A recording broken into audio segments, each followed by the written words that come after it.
Welcome to Unapologetically Sensitive, where you can learn, relate, laugh, and maybe even live a bolder, brighter life. I'm your host, Patricia Young.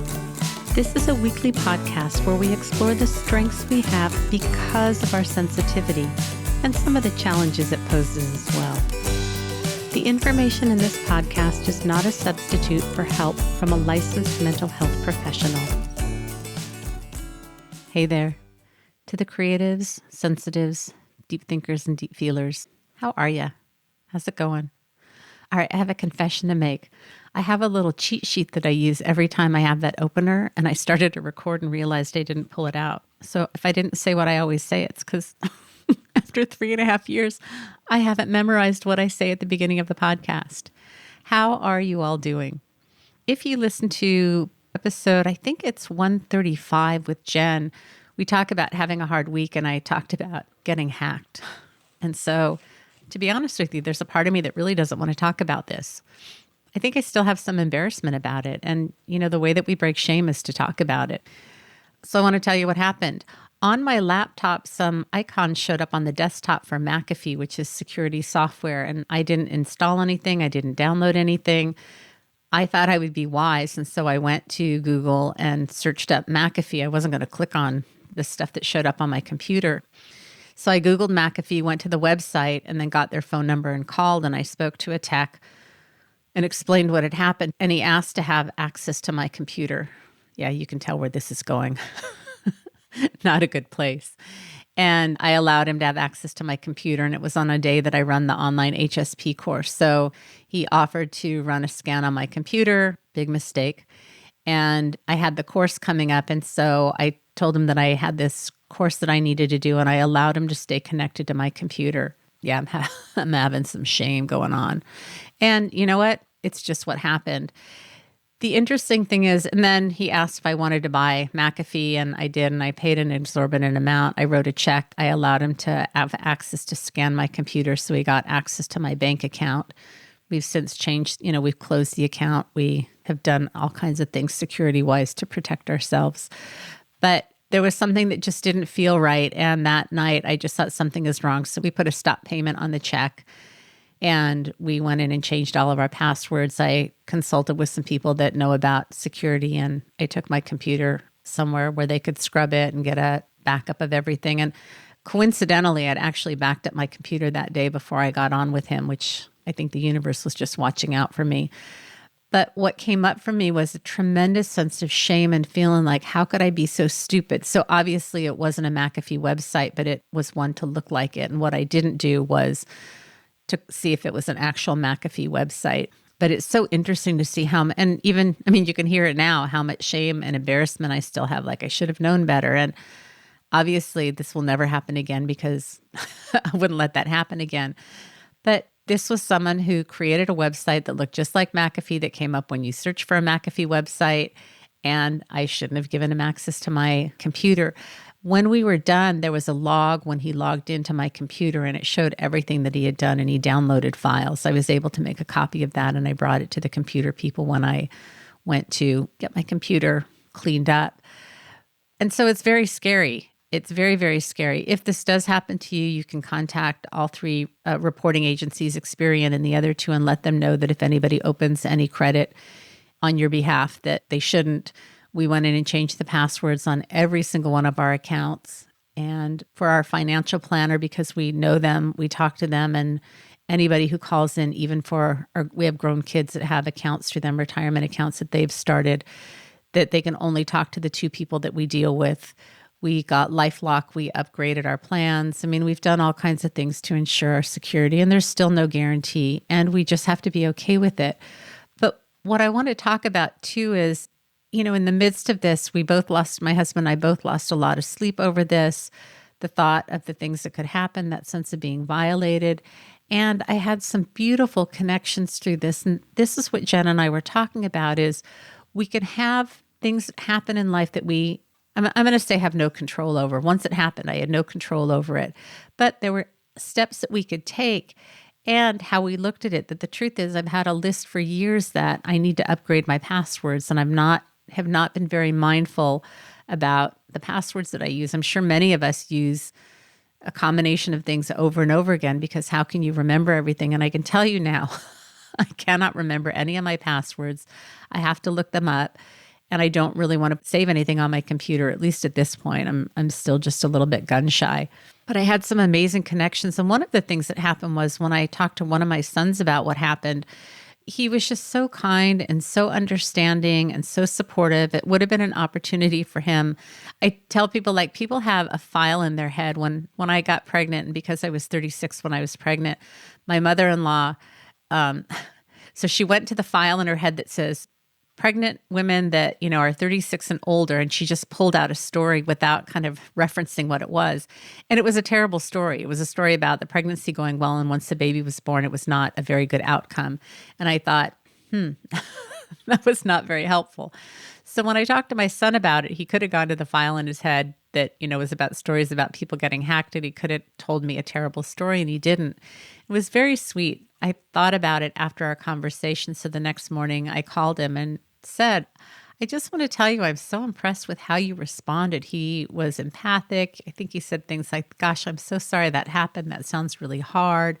He didn't do anything. Well, how come you did that? Didn't you check this? There was no shaming. There was no question asking. He just was so present. This kid's 21 years old. And I told him how impressed I was. And bless his heart, he's like, well, I got it from you. But the truth is, I've got twins, and they both, I don't think I even talked to my other son about it, but they both would respond very differently. So not only is it about the modeling that I had, but it also is about who he is as a person. And it was very sweet. He works at Home Depot, and he said, I helped this woman last night who was older. She was buying a grill.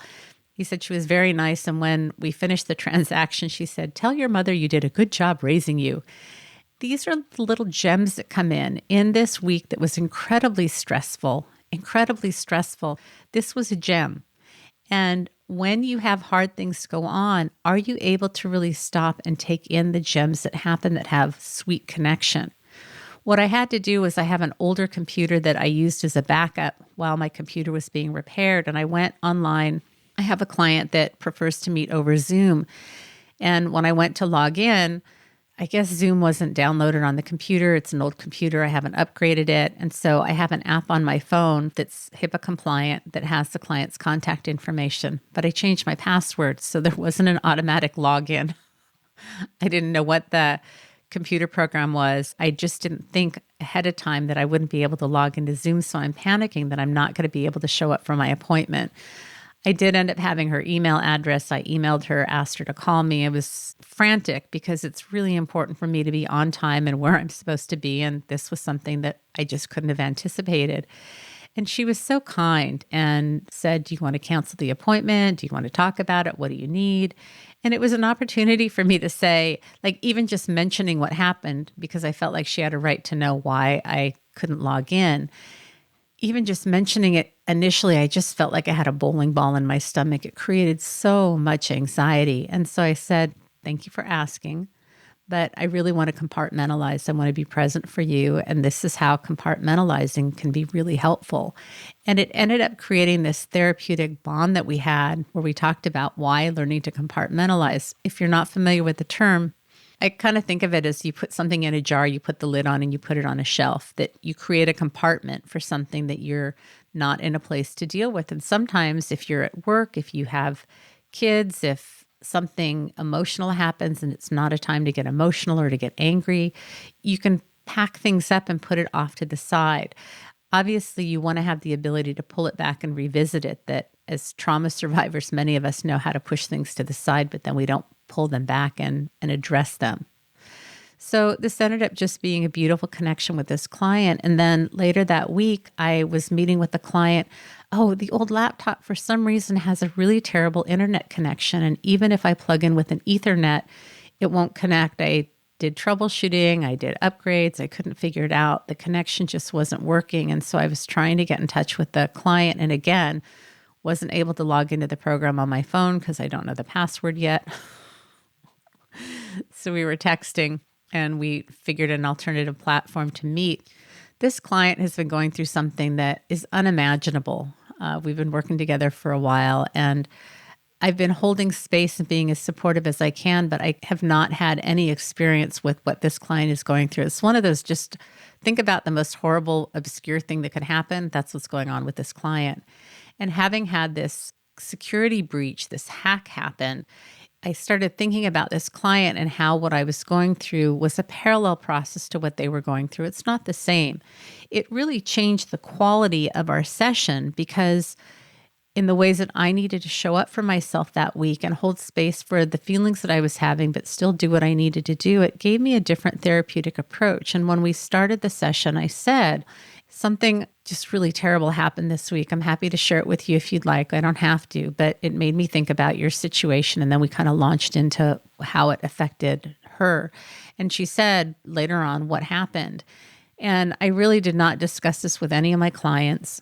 But because of the relationship that I have with this client, it felt like it was appropriate. And I got tearful. And I was still in that place of feeling really stupid. And it was fascinating to me. So I want to be clear, this was a very small part of our session. It felt therapeutically aligned. I do not just share things randomly with clients. I don't bring my problems to the sessions. But often I'll say, I have a story that may be helpful. Do you want to hear it? And then I usually check in afterwards and say, was that helpful? I don't have a need to talk about myself. I have a friend who's seeing a therapist, and the therapist spends a pretty good amount of the session talking about themselves, and it's not clinically relevant. So, and I was talking with a therapist friend the other day who's looking for a therapist, and it's a group of therapists we meet every Sunday. And this person said, I don't want to know anything about my therapist. I don't want to have that burden. Everybody is different. So this is kind of an opportunity that if you are working with a therapist or a coach, do you like having information about them? Would you rather not know anything about them? For those of you that work with me, if you listen to the podcast, it's a little bit different. But everybody gets to decide what you want in your life and what works for you. And for the clients that come and work with me, the way that I show up authentically and use my own struggles is part of how I use that therapeutically. But I think I'm having a gremlin that somebody's going like, how come you're wasting your client's time talking about your own problems? So that's my gremlin. Anyways, what this client shared with me, and Jen and I talked about this on the previous episode, is that if I blamed myself, that I wasn't acknowledging that people are out there that do really terrible things. And it was easier for me to blame myself and feel like the world was a safe place and I was the problem, as opposed to I really took the steps in the moment that seemed appropriate to do something that was safe and not click on the stuff on my computer and to go straight to McAfee. And it sucks that there are people out there in the world that do terrible things and are fishing and looking for people like me to take advantage of. It was a huge shift. And at the end of our session, our time was up, but I took a few minutes and just told her how much I appreciated her flexibility in working with me over, we were a few minutes late getting started because we had to switch platforms. And obviously her time didn't start until we reconnected at the later time. But I felt tearful about it. This was another one of those gems that, with the client that I talked to you about just a few minutes ago about meeting over Zoom and was willing to postpone our appointment and wanted to know if I needed to talk, that I've created this beautiful group of clients that have so much compassion and room and flexibility for me because that's what I provide for them. When I'm able to have flexibility around appointments and being there unconditionally and supporting my clients, that they mirror that back to me. And in this place of being incredibly vulnerable and stressed during the week, it just felt beautiful to get that back. So in the midst of this really terrifying, overwhelming breach and having to use this computer that kept not working and having problems and connecting and changing the passwords, and I had these beautiful moments of connection. The other thing that I had said I was going to talk to you about in a previous session is my husband's company was bought out by another company about 2 years ago, and he's in an administrative position. And if any of you have experienced a buyout, it's just been terrible. He hasn't received the support for what he needs. Nobody knows, how to get anything from the old company, having to learn new things from the new company, but there's no one that you can go to. It's been a nightmare, and it's been really stressful for him, and he's been wanting to retire. So 2 weeks ago, he comes to me and he's like, I've decided I want to retire. I'm like, okay, when are you going to retire? 2 weeks. So my husband's last day was April Fool's Day, and then he is in Laughlin right now. We had the weekend together, and then he goes a couple times a year. So he is in Laughlin for a week, and he retired. So we had to do a lot of checking with our financial planner to see what happens because he's taking Social Security earlier than he normally would, and how are we going to do financially. And I want him to be happy, but I also want to make sure that we're okay financially. So it really meant that we had to come together around his retirement, around making some changes financially, and then having this breach and this fear that maybe someone's going to steal everything that we have in our identity and take things from us. The truth is, as much as I don't think I talk about this too much on the podcast, but I pick at my husband a lot. And when it comes to the things that really count and matter, these big things, we do such a beautiful job of coming together. And I felt so guilty for this security breach on my computer. And Steve was just so supportive. So, in this 2-week period, we had him retiring, having to deal with the retirement things, and then the security breach, and then him getting ready to go to Laughlin. And then if you remember, we still have a puppy. And we have a medically fragile dog that needs a lot from us. So there's just been a lot going on. And we really pulled together beautifully during a very, very challenging and very, very stressful time with a lot of transition going on. That's kind of how life can be. It would have been possible for me to get into a thing of getting angry with him about retiring or feeling like we didn't have enough money. He could have gotten really unpleasant with me about being so silly and allowing somebody to access my computer and the money that we've had to spend to get things fixed and repaired. And what we've done is, well, we kind of needed to change our passwords, so it was a good opportunity. We needed to tighten up the security on a bunch of things, and it was an opportunity to do that. I really do not enjoy having to do a lot of things around my computer and having to call customer service. When I got my laptop back, Office 365 was not on it. I didn't have Word. I didn't have Excel.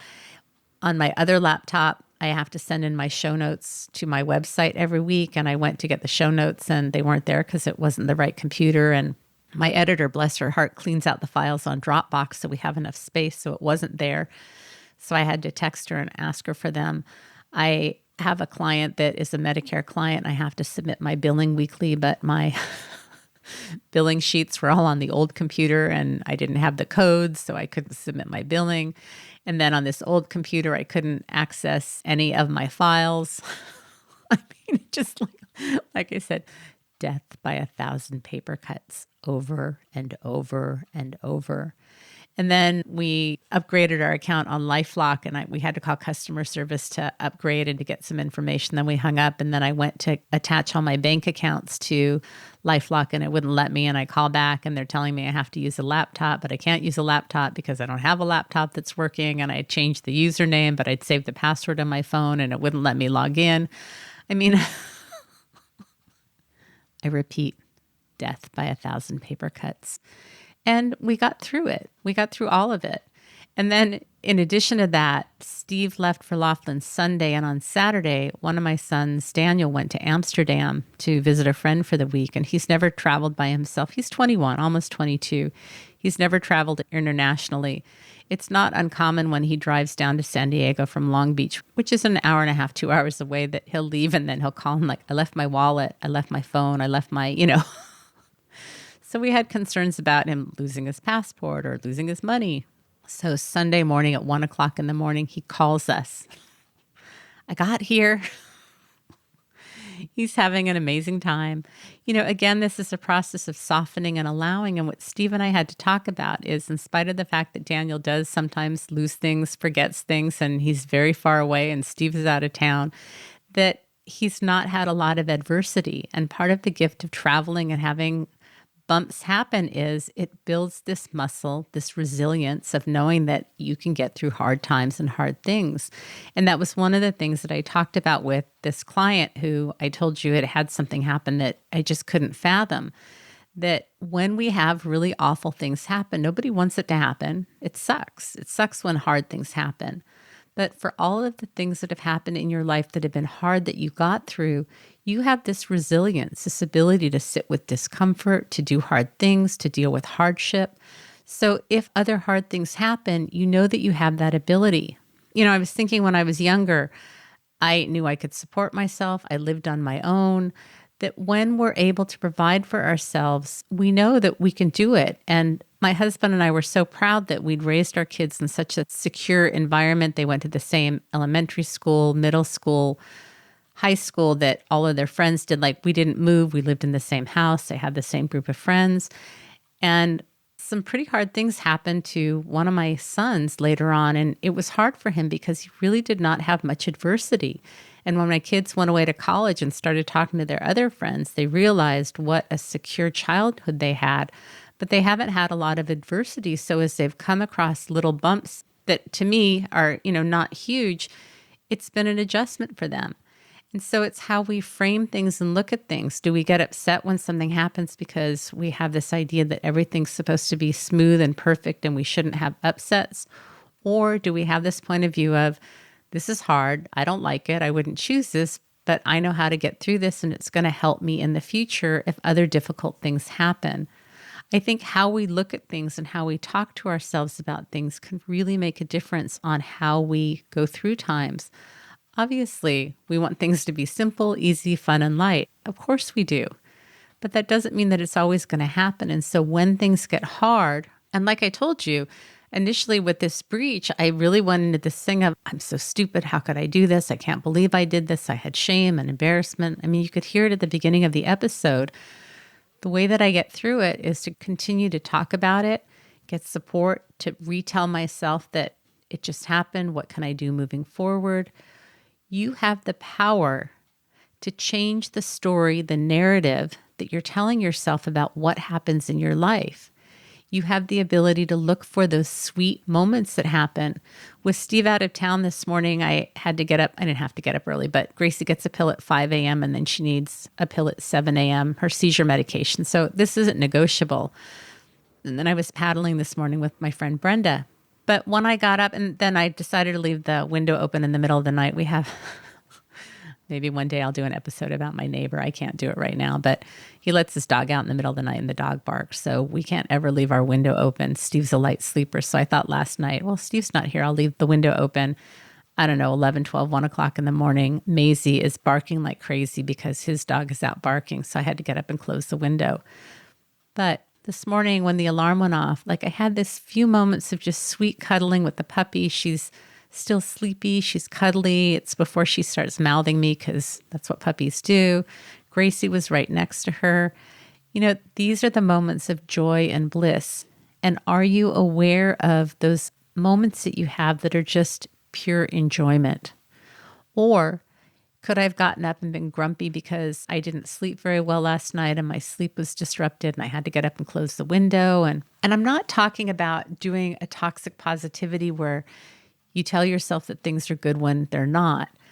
But are you able to, what Jen and I talked about is like softening and being present for the joy and the things that work.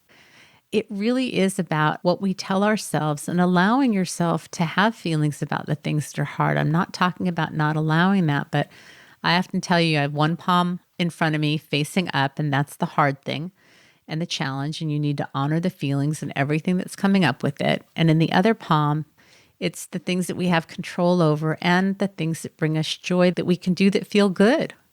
And so how do you create balance between the two? Because often that's what life is about. We've got trauma, hard things, challenges, struggles, and there are things that we have control over and things that we can be grateful for. And are you able to honor both of them? If any of this resonates with you, if you're struggling in your life, if you're struggling with relationships or boundaries or wondering about being a highly sensitive person, or you're having strong reactions to things, or you're struggling with work, you're not sure what your purpose is, these are all things I'm happy to work with you. I do a lot of grief work too, ADHD, executive functioning. I always seem to have like 1 or 2 spots that are open just because I have people that are coming and going. So if you're interested in working with me, you can reach out to me at unapologeticallysensitive.com. I hope things are going well for you. If things are not okay, it's okay for things to not be okay. If you're really not doing it well, then please get some help. You should not be suffering and struggling. I think that's all I have. Remember, sensitivity is nothing to apologize for. It's our superpower. Have a blessed day.